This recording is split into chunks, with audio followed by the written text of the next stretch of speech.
Hello বন্ধুরা, আজকে আমি বানাবো তন্দুরি চিকেন। তার জন্য আমি একটা পাত্রে জল ফোটাতে দিয়ে দিয়েছি। আর তাতে দিয়েছি দারচিনি, লবঙ্গ, তেজপাতা আর পাতিলেবু।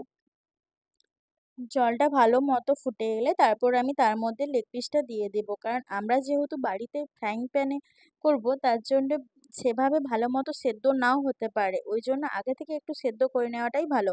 আর এরপর আমি সেদ্ধ হয়ে গেছে লেগ পিসটা, তার মধ্যে আমি দিয়েছি আদা রসুন বাটা, হলুদ, লঙ্কার গুঁড়ো, জিরে গুঁড়ো, ধনে গুঁড়ো, লবণ আর একটু গরম মশলা। আর অবশ্যই যেহেতু তন্দুরি করছি তার জন্য তন্দুরি মশলা তো দিতেই হবে। আর তারপরে দিয়েছি অল্প টক দই আর অল্প কাশ্মীরি লঙ্কার গুঁড়ো। আর এদিকে দেখো আমি প্যানে বাটার দিয়ে দিলাম। এরপর আমি ভালো মতো মশলাটা মাখিয়ে নিচ্ছি লেগ পিসটার মধ্যে।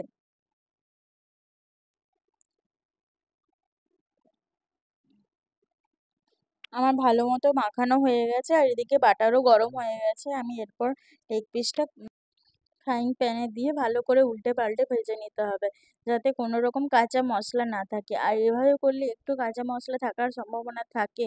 তার মধ্যে একটু ভালো মতো ভেজে নিলেই কিন্তু বাড়িতেই তৈরি হয়ে যাবে তন্দুরি চিকেন। আর কিন্তু বাজার যাওয়ার কোনো প্রয়োজন পড়বে না। আর দেখতে দেখতে দেখেছো কত সুন্দর হয়েছে।